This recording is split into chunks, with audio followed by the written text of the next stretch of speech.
आध्यात्मिक यात्रा की ओर कुछ योग सूत्रों पर हम चर्चा कर रहे थे। बीज से वृक्ष की ओर, नाभि से सहस्त्रार की ओर,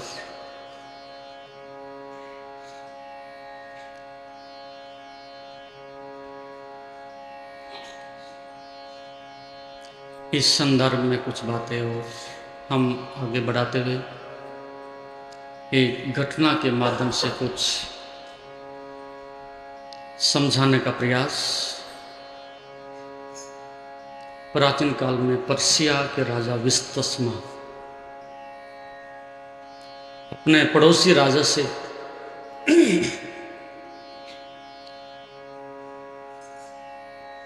युद्ध जीतने के बाद जब वो वापसी कर रहे थे, रास्ते में देखा कि जरथुस्त्र एक संत हुए हैं पारसी, उनका आश्रम उनके पड़ाव के ठीक मध्य में दिखाई पड़ा। और उस युवक राजा का लंबे समय से अपने मन में एक भाव था कि जीवन के रहस्य और प्रकृति की शक्तियों को कैसे जाना जा सकता है। बहुत महत्वपूर्ण बात। यदि हम दोनों बात से वंचित रहते हैं तो फिर हम बीज की भांति बने रहें। जीवन के रहस्य और प्रकृति की शक्तियां क्या हैं, इस बात की उत्सुकता को लेकर के जो आश्रम में प्रविष्ट हुए और जरथुस्त्र से पूछा कि ऐसे से मेरी एक आंतरिक भावना है जीवन के प्रति, क्या आप मुझे बता सकेंगे इस संदर्भ में कुछ। और संत ने थोड़ी आंखें बंद की और पास में से उठा करके एक गेहूं का दाना उनके हाथ पर रख दिया।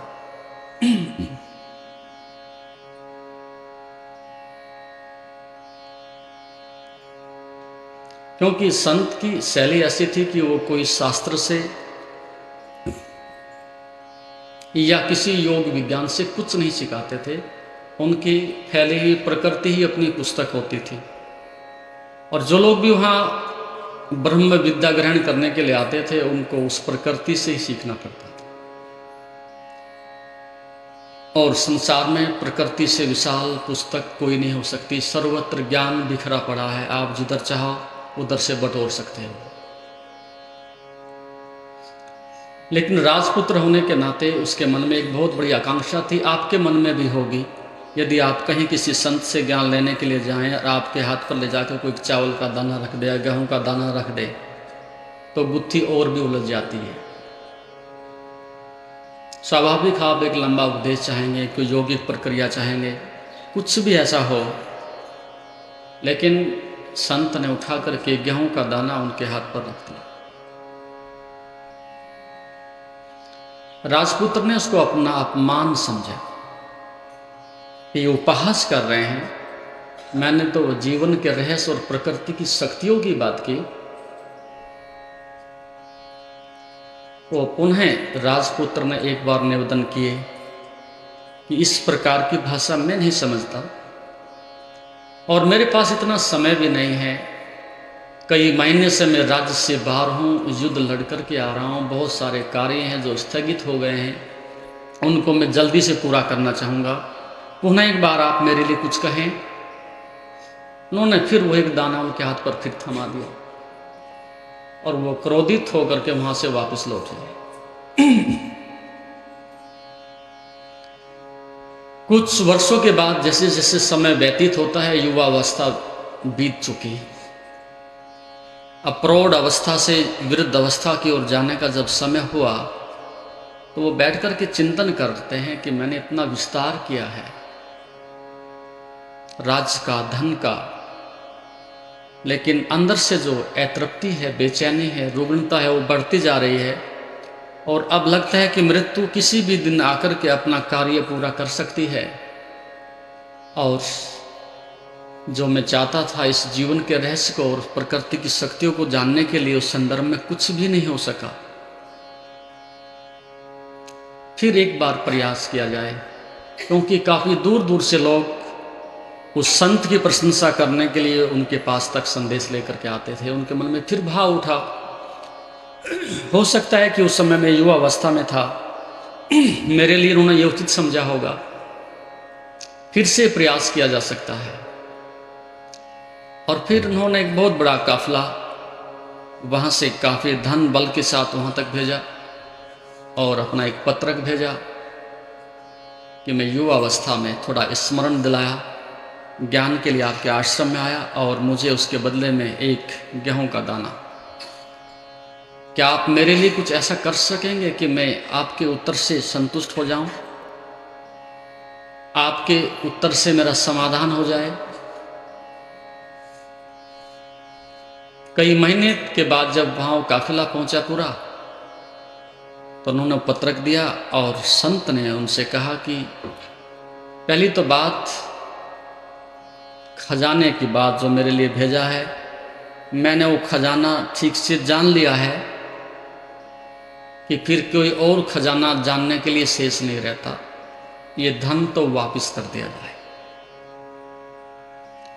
और उन्होंने एक सामने से झाड़ी से पत्र निकाल करके उस पत्ते में एक कोई चीज़ लपेट करके उपहार के रूप में, और उनसे कहा कि ये मेरा शिक्षक का संदेश वाहक का काम करेगा, इसको ले जा करके राजपुत्र को दे दीजिए।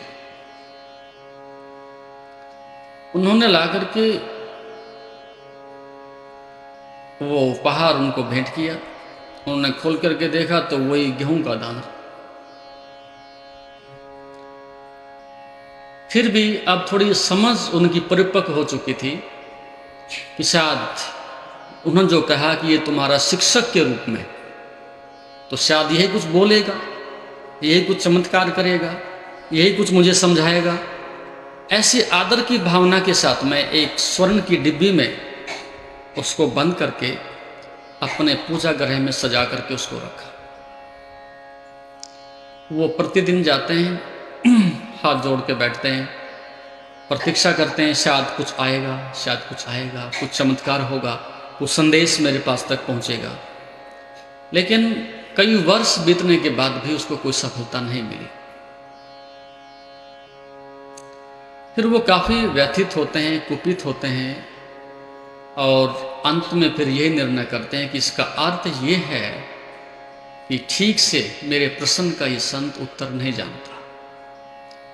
और जैसे कि राजा अड़ियल होते हैं, फिर उसने ये भी कह भेजा कि अब हम जो जानना चाहते हैं वो जान करके ही रहेंगे, तुम हमें भले ही धोखा देते रहो, हम रास्ता निकाल लेंगे।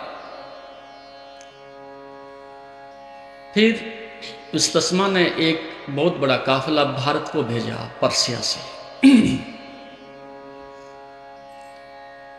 और नालंदा के अंदर बहुत बड़े जो वहाँ के दार्शनिक थे, उस समय के जो बहुत प्रसिद्ध थे, उनको अपने यहाँ आमंत्रित करने के लिए अपना संदेश वाहक भेजा। उस दार्शनिक ने उस संदेश वाहक का संदेश स्वीकार करते हुए कई महीने वहाँ तक जाने में लगे। वो उनके साथ वापस गए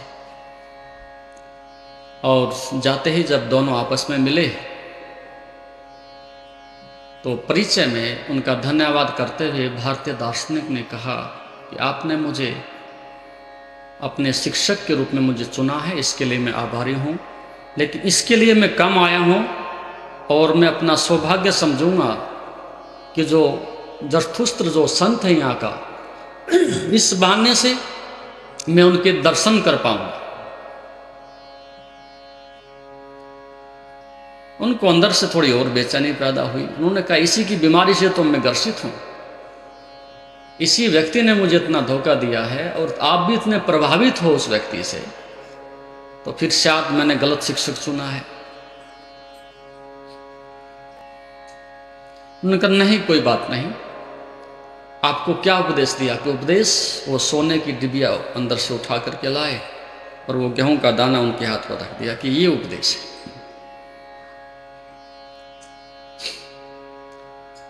दार्शनिक ने कहा कि अब तक तो मुझे भी कुछ कुछ संदेह होता था, लेकिन अब मुझे यहाँ आने का कोई प्रायश्चित नहीं है। रूप से ये सद्गुरु है, वस्तुतः इसके पास अध्यात्म के विज्ञान का बहुत बड़ा खजाना है, और वो जो कहना चाहते थे उन्होंने इतनी अच्छे प्रकार से कहा है कि शायद कोई वेद शास्त्र नहीं कहेंगे। उन्होंने कहा क्या मतलब?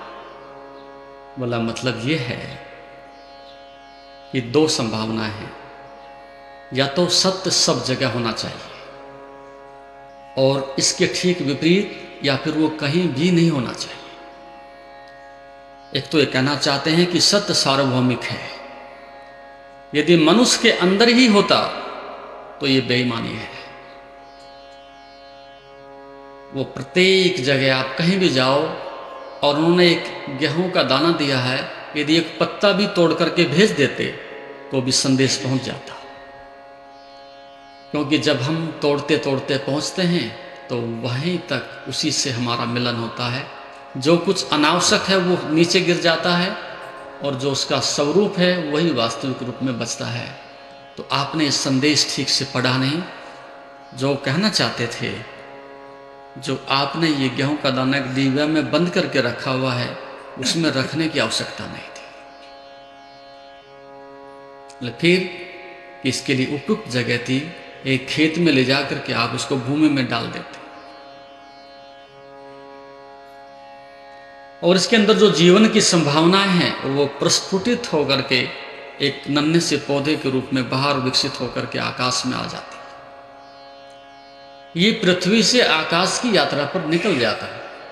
आपने तो इसको मार डाला, कैद कर डाला, इतने लंबे समय से आप इसको बंद कमरे में रखे हैं, ये इसके लिए उपयुक्त स्थान में। बोले फिर क्या, इसको बहुत सारे दाने लगेंगे। राजपुत्र ने कहा कि दाने कितने भी लगे लेकिन समाप्त हो जाएंगे। उसने कहा नहीं, जो 20-30 दाने होंगे उनसे हजारों दाने और पैदा हो जाएंगे, और ऐसे करते करते ये बढ़ता चला जाएगा, इसका अनंत काल तक विस्तार होता चला जाएगा। और दूसरी बात वो कहना चाहते हैं कि जब इस बीज को भूमि में डाला जाएगा तो ये मृत्यु से गुजरेगा। ये पहले मिटेगा और इसके बाद फिर जीवन में वापसी करेगा। तो इसका अर्थ ये है कि जो ठीक से मिटने की कला जानता है वो मृत्यु को भी जीत लेता है। तो गेहूं का दाना इस बात का संदेश देता है कि यदि मनुष्य मिटने के लिए, अपने अहंकार को गिराने के लिए राजी हो जाए तो उसको मौत ना छीन सकेगी, वो उसके लिए मृत्यु भी पराजित हो जाती है। ये दाने के माध्यम से वो कहना चाहते हैं। तो जैसे कि आप राजपुत्र हो, राजा का अहंकार काफी बड़ा होता है, तो उन्होंने सीधे सीधे तुम्हें कहना उचित नहीं समझा होगा कि थोड़ी गर्दन नीची करो और इस मुकुट को उतार करके अलग रखो। संत ने आपकी मर्यादा बनाए रखने के लिए आपके हाथ में ठीक एक दाना थमा दिया कि जैसे दाना मिट करके और जीवन का सृजन करता है, ठीक इसी प्रकार से तुम्हें अपने इस अहंकार को, उस अज्ञान को मिटाने के लिए इस मार्ग पर आना होगा। तभी तुम अध्यात्म की शक्तियाँ क्या हैं, जीवन के रहस्य क्या हैं, प्रकृति की शक्तियाँ क्या हैं, तभी तुम इसको ठीक से जान सकते हो, उसके पहले नहीं। ये बात, उनकी बात ठीक से समझ में आई। उन्होंने कहा कि बिल्कुल ठीक कहते हो, और ये मेरी पूर्णता है, मेरा पागलपन है, और अब हम दोनों मिलकर के चलते हैं। उनके यहाँ इस प्रकार का जो विद्या का केंद्र है, ब्रह्म विद्या का, उसको हम जानेंगे, देखेंगे और उसको अच्छी प्रकार से समझने की कोशिश करेंगे। फिर वो दोनों वहाँ से जाने के बाद आश्रम में 1 वर्ष और ठहरते हैं, और वो चारों फैली हुई प्रकृति की पुस्तक से उनको बराबर वो ज्ञान, वो संदेश पहुंचाते रहते हैं। पारसियों की जो पुस्तक है जिंदावेस्ता, वो उसी से निर्मित हुई। अंत में फिर विस्तस्मा ने बहुत प्रभावित होकर कहा कि यदि आप अपने इन सूत्रों को, इस ज्ञान को एक पुस्तक के रूप में रचें, एक पुस्तक के रूप में विकसित करें, तो पूरा राष्ट्र आपके लिए आभारी होगा। तो इस प्रकार से जो आप देखते हैं चारों ओर से, वही स्थिति जो मैंने कल कहा था कि मनुष्य की नाभि में बीज है, ये घटना थी जो बीज के साथ घट सकती है। ठीक यही एक अवस्था है कि जो मनुष्य के साथ जब पैदा होता है तो गेहूं के बीज की तरह से नाभि में जो बीज लेकर के जन्म लेता है, यदि वो वहीं पड़ा रहता है तो ठीक आप मनुष्य तो होंगे, लेकिन सोने की डिबिया में बंद गेहूं के दाने की तरह से ही होंगे।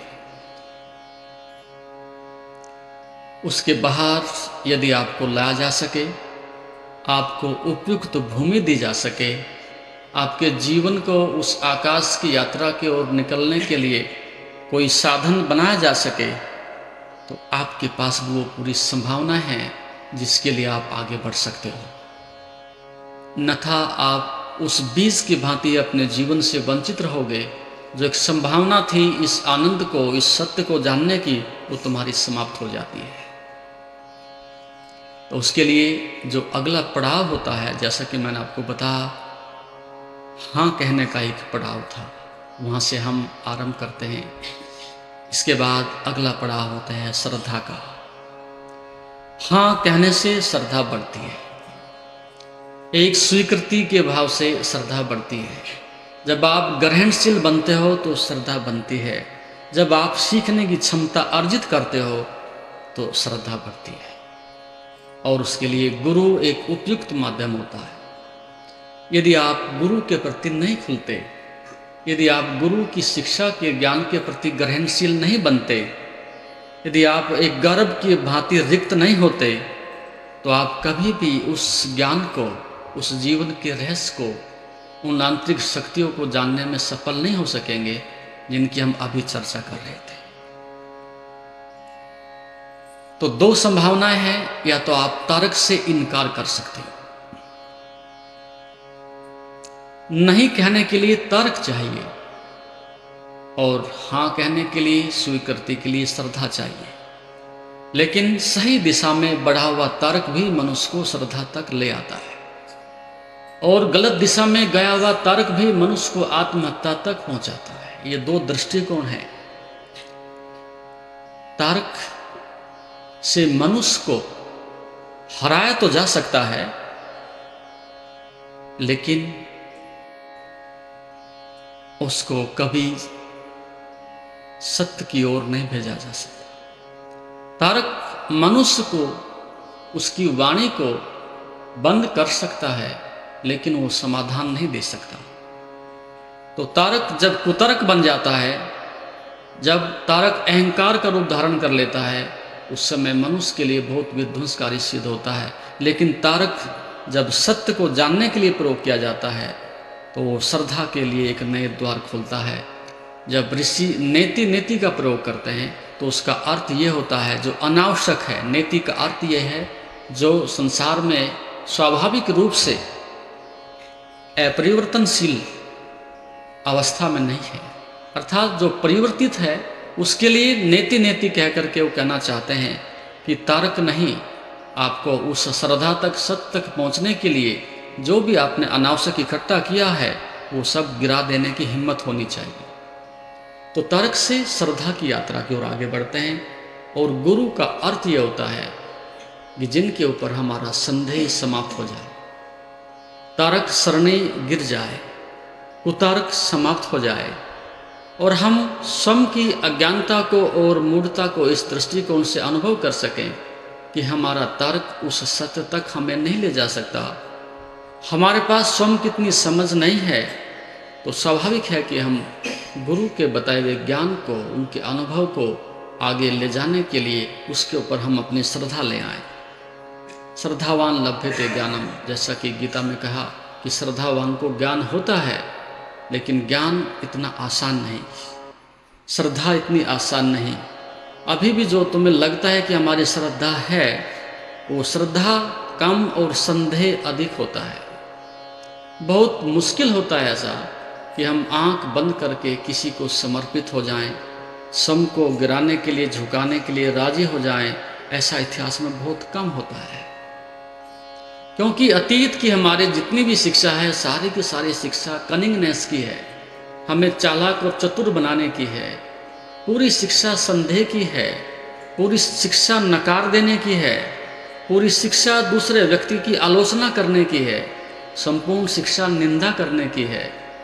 तो जब हम बचपन से ही हमारी आंखें इस प्रकार की तामसिकता से, अंधकार से भर जाएं, हमारा विवेक भी समाप्त हो जाए, तो ऐसी अवस्था में हम उस सत्य तक पहुंचने के लिए किसी के प्रति समर्पित हो सकें, हम श्रद्धा ला सकें, ये लगभग कठिन बात होती है। एक संत ने कहा है कि जो अपने माता और पिता के प्रति श्रद्धावान नहीं हो सकता, वो किसी संत के लिए कभी भी श्रद्धा नहीं रख सकता। ठीक ही कहा है, क्योंकि हमारी शिक्षा का जो सार है वो और माँ और बाप में निहित है। विद्यालय में आप जो पढ़ने के लिए जाते हो, वो पढ़ना केवल आपको इस जीवन में ज़्यादा से ज़्यादा एक टेक्नीशियन बनाता है, एक प्रोफेशन आपको देता है, इस समाज में अपना आजीविका का साधन बनाने का एक साधन देता है। लेकिन वास्तविक जो आपके रचनात्मक दृष्टिकोण से जीवन की रचनात्मक शिक्षा है, वो आपको माता और पिता से मिलती है। और यदि माता और पिता इस बात से वंचित हैं, तो फिर आप कितने भी शास्त्र पढ़ें, कितनी भी बड़ी टेक्नोलॉजी पढ़ें, आप कितने भी विद्यालय से उपाधियां लेकर के आ जाएं, लेकिन आप उस श्रद्धा से वंचित ही रहेंगे। तो आज एक दृष्टिकोण से हम बहुत उन्नत हैं, क्योंकि तर्क के हम बिल्कुल शिखर पर हैं। हर चीज़ को हम उत्तर देने के लिए उस शिखर पर हैं, लेकिन अध्यात्म की दृष्टि से, श्रद्धा की दृष्टि से हम लोग बिल्कुल अपने को बंद बीज की भांति बैठे हैं। उसमें कोई भी संभावना नहीं है कि मनुष्य के प्रति श्रद्धा ला सके। और अध्यात्म की क्रांति इसीलिए आने से वंचित है, इसलिए वो समाज में नहीं आ सकेगी कि श्रद्धा की जो संभावना बन सकती थी मनुष्य के लिए, वो काफ़ी समाप्त हो चुके हैं।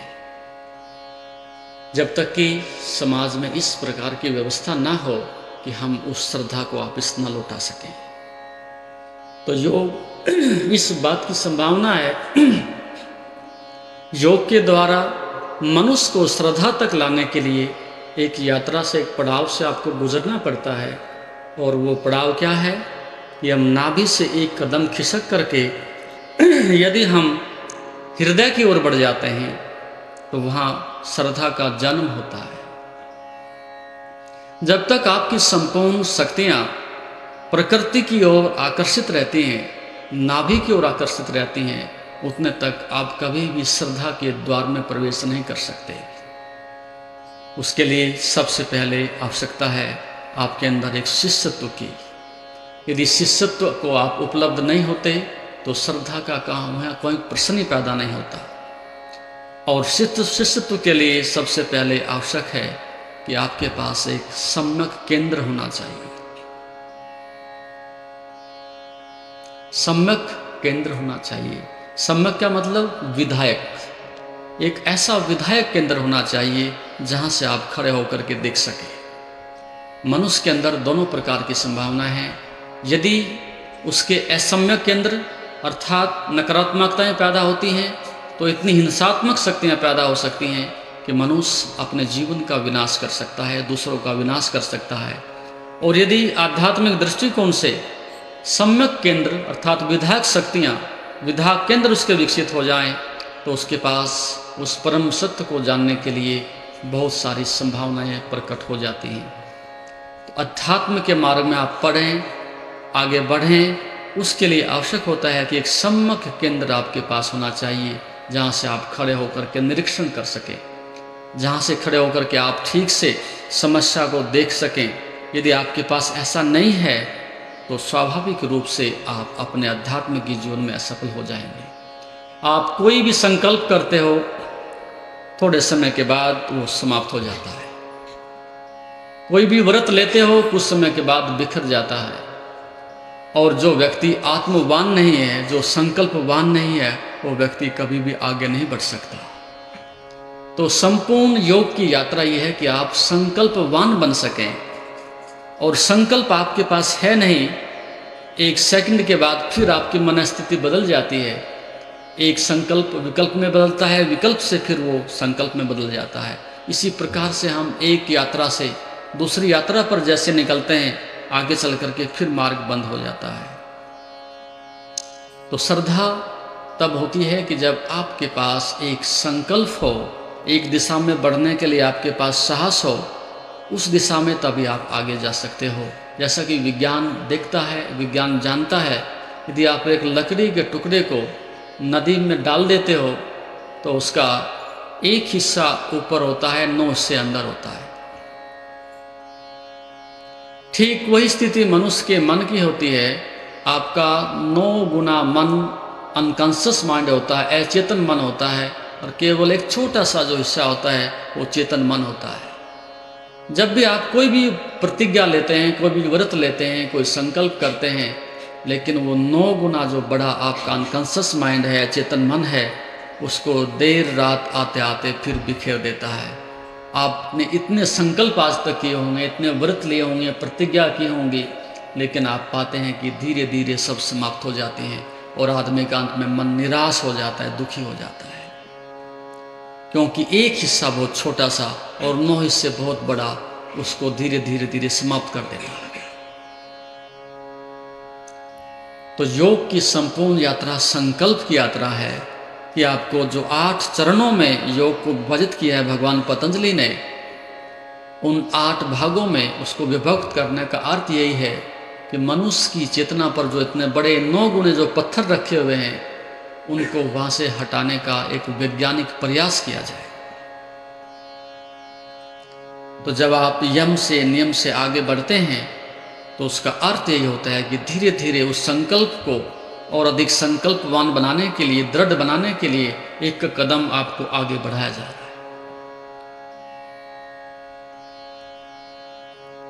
इसलिए जो भी योग की विधियां आप प्रयोग कर रहे हैं, इसमें सबसे अधिक महत्वपूर्ण बात जो अपने चित्त में आप रखेंगे कि जहां भी आपने खड्डा खोदना है, वहां बराबर खड्डा खोदते जाना है, खोदते जाना है, खोदते जाना है। आपकी असफलता का आपके जीवन में एक मुख्य कारण अभी तक यही रहा है कि आपके जीवन में इतना बिखराव है, आपके जीवन में इतनी अराजकता है, आपके जीवन में इतने संदेह हैं कि आप कभी भी चुनाव ही नहीं कर सकते, आप एक दिशा में बढ़ ही नहीं सकते। कभी आप देवी के मंदिर में पहुंच जाते हैं, कभी आप हनुमान जी के मंदिर पहुंच जाते हैं, कभी आप उस गुरु के पास पहुंच जाते हैं, कभी आप गंगा पहुंच जाते हैं, कभी सरस्वती पहुंच जाते हैं। ये मन का बिखराव मनुष्य का है, जो है संकल्पहीनता जो मनुष्य की है, भिन्न भिन्न दिशाओं में यात्रा करने की जो मनुष्य की आदत है, उसके दुष्परिणाम यही है कि मनुष्य किसी भी दिशा का नहीं रहता और वो चौराहे पर खड़ा रह जाता है। जबकि संपूर्ण योग की देशना यह है, संपूर्ण योग की शिक्षा यह है कि आपने जहां खड्डा खोदना है आप खोदते जाओ, खोदते जाओ, आप समुद्र की तह तक जा सकते हो। एक मनुष्य यदि अपने जीवन में 60-70 वर्ष की आयु तक जीवित रहता है और यदि वो एक जगह खड्डा खोदता चला जाए, खोदता चला जाए, तो आप अनुमान भी नहीं लगा सकते कि वो कहां पहुंच जाएगा। इसलिए सबसे पहला प्रयास अध्यात्म के मार्ग पर यह होगा कि आप जहां भी खड्डा खोदना आरंभ करें, इसके पहले तुम चाहे जितना भटक लो, उसके लिए तुम्हारी पूरी स्वतंत्रता है। जितने गुरु तुम्हें देखना है तुम देख सकते हो, जितने शास्त्र पढ़ने हैं पढ़ सकते हो, जितना भटकना है भटक सकते हो। लेकिन जब तुम्हें लगे कि कहीं कुछ नहीं मिलता, तो जहां तुम्हारी श्रद्धा संदेह ना करती हो, जहां तुम्हारा मन ठहरता हो, आप एक बार दृढ़ संकल्प के साथ वहां ठहर जाओ और लंबे समय तक उस दिशा में प्रयास करो। सुना है एक संत के पास जब भी कोई आगंतुक शिष्य ब्रह्म विद्या सीखने के लिए जाता था, उनके लिए सबसे पहला पाठ यह होता था कि सायंकाल को संत उसको दूर एक किसान के खेत पर ले जाते और उससे कहते कि देखो, जो मूढ़ता और पागलपन ये किसान कर रहा है, यदि तुम भी वही करना चाहते हो तो मेरे पास कोई स्थान नहीं, किसी दूसरे के पास लौट जाइए। वो दिखाते थे कि एक 5 बीघे का खेत और किसान पाने के लिए आतुर कि अच्छी फसल मुझे मिल जाए, वो कुआं खोदता है, एक कोने में 10 फुट का खड्डा खोदता है, दूसरे कोने में जाके फिर 20 फुट का खोदता है, बीच में आकर के फिर एक खड्डा खोद देता है। उसने वो 1 एकड़ जमीन पूरी खड्ड बना दी। 10 फुट खोदने के बाद कंकड़ तो आएंगे, पत्थर भी आएंगे। उसका मन मान ही लेता है कि जहाँ कंकड़ आ गए वहाँ पानी कहाँ हो सकता है। तर्क तो ठीक कहता है, जहाँ पत्थर के ऊपर पैर रखा उसके नीचे पानी कैसे हो सकता है? पानी इतना कोमल है और ये पत्थर इतना सख्त है। तर्क ये कहता है और वो लौट जाता। और पिछले कई वर्षों से वो किसान असफल रहा। तो संत ने कहा, यदि तुम्हारा भी ऐसा ही दृष्टिकोण रहेगा कि तुम 2 दिन करोगे, 2 महीने के लिए साधना को स्थगित कर दोगे, तो फिर मेरे पास कोई स्थान नहीं है। अनंत काल तक भी नहीं मिलेगा, तब भी तुम यहां ठहरने को राजी हो जाओ तो मैं तुम्हारे साथ काम कर सकता हूं। लेकिन हमारी तो जिज्ञासा ऐसी है, हमारी तो जल्दबाजी ऐसी है, जब भी हम किसी के पास जाते हैं तत्क्षण पूछते हैं कि कितने दिन में। और अब दिनों की बात भी समाप्त होती जा रही है, अब मिनटों की बात आ रही है, कितनी मिनट में। बहुत सारे संप्रदाय हैं ऐसे, मैं नाम नहीं लूंगा, वो कहते मिनटों में ज्ञान हो जाता है, बस इधर स्विच ऑन करो और ज्ञान हो गया। ऐसे शॉर्टकट मेथड बहुत लोगों ने अपना रखे हैं मनुष्य को धोखा देने के लिए। तो मनुष्य इतनी जल्दबाजी में वो कहते हैं हम अभी चाहिए, और अभी चाहने में संसार तो तुम्हें अभी मिल सकता है, वो मिला हुआ ही है। लेकिन यदि तुम परम सत्य को पाना चाहते हो तो उसमें अभी चाहिए। ये भाषा ही वहां बिल्कुल असंगत है। अभी चाहिए का अर्थ यह है कि तुम्हें कभी भी नहीं मिलेगा, बाकी किसी को कभी भी मिल सकता है, लेकिन जिसको अभी चाहिए उसको कभी भी नहीं मिलेगा, क्योंकि ये तुम्हारी शर्त ही ऐसी है कि जिसको चेतना स्वीकार नहीं करेगी। तो 2 तरह के प्रयास हो सकते हैं, या तो चेतना हमारे अनुसार नियति को बनाए, या तो परमात्मा हमारे अनुसार चले। प्रयास तो मनुष्य का यही है। अब तक वैज्ञानिक के जितने भी प्रयास हैं वो इस बात के प्रयास हैं कि हम उस परमात्मा को बता देंगे जो इतने लंबे समय से लोगों को धोखा दे रहा है। हम उस परमात्मा को अपने लैब में कैद करके लोगों के सामने खड़ा होकर के दिखा देंगे कि ये शैतान है,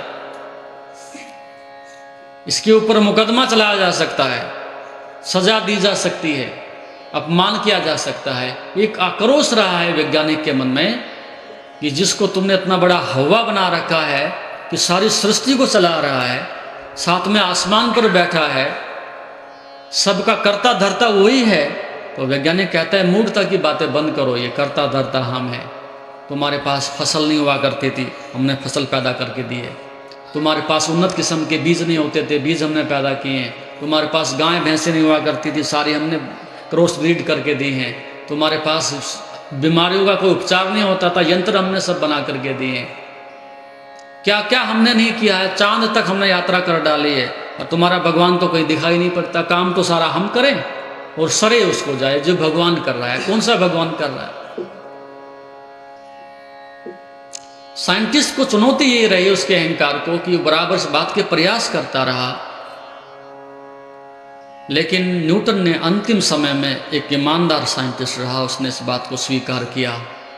80 वर्ष की जब उनकी आयु हो गई और उनके पास प्रशंसा के बहुत सारे ढेर सारे पत्र वहाँ रखे हुए थे, उस व्यक्ति ने कभी अपने प्रशंसा के पत्रों को ठीक से पढ़ा नहीं और उसकी स्वीकृति कभी दी नहीं। उनके चेहरे पर कभी कोई मुस्कान भी नहीं होती थी, एक उपेक्षा वृत्ति रख देते थे। लोग इस बात को नहीं समझ पाते थे, शायद ये इसमें इंटरेस्टेड नहीं है, लेकिन अंतिम अवस्था में जब उनके अंतिम श्वास अलविदा कर रहे थे तब उन्होंने लोगों से कहा कि तुम लंबे समय से मेरे से पूछते रहे कि हम इतनी प्रशंसा आपकी किए, आपने कभी भी उसको स्वीकार नहीं किया कि उसके पीछे राज क्या है। तो कहते हैं कि देखते हुए समुद्र के तट पर जो अनंत कण पड़े हैं बालू के, देखते हो? जी हाँ, उसमें से यदि 1-2 कण न्यूटन के हाथ में आ जाता है तो तुम उसको ज्ञान कहोगे? क्या ज्ञान है ये, एक दो कण हाथ में आ गया। अभी तो मैं ठीक से सातबाज भी नहीं बैठा पाया, अभी तो मैं कहीं गिनती में ही नहीं हूं, का खा गा भी नहीं उस विज्ञान का जिसकी तुम बात करते हो। और ठीक से कहो तो यह भी एक मूर्खतापूर्ण बात है कि मैंने कुछ खोज की ही नहीं है। ज्यादा से ज्यादा मैंने किसी चीज को नॉमिनेट किया है बस। कोई किसी का नाम रख दे तो उसका ज्ञाता थोड़ा ही हो जाता है। एक फूल गुलाब का फूल है, जब तक उसको लोग गुलाब का फूल नहीं कहते तो फूल तो कहते ही थे। एक आदमी ने कह दिया भाई ये तो गुलाब का फूल है, तो क्या तुम उसको साइंटिस्ट कह रहे हो? उसने बड़ी रिसर्च कर ली है। क्या रिसर्च कर ली है? जब तक मैं पैदा नहीं हुआ था, मेरे दादा परदादा थे, इस सृष्टि में इतने लोग आए हैं, लॉ ऑफ ग्रेविटेशन तो तभी काम करता था, पेड़ से फूल पत्ते जो भी थे वो गिर करके पृथ्वी पर ही आते थे। वो तो पहले भी आ ही रहे थे, केवल मैंने उनको सचेत किया इस बात के प्रति कि भी पृथ्वी में कशीश है, वो उसको खींचती है, और वो आज भी खींच रही है। मैं नहीं कहता तो भी खींचती रहती, मेरे कहने से क्या अंतर पड़ता है? तो ये मिथ्या अहंकार है जिसको मैं कहता हूं। इसलिए ये सर्च शब्द होना चाहिए था। ज्ञान है सर्च, ये तो रिसर्च है। जो पहले से जो चीज थी उसी को मैंने फिर से लोगों के सामने कहा। इसमें मेरी प्रशंसा करने की कोई जरूरत नहीं, लज्जा आती है सुन करके।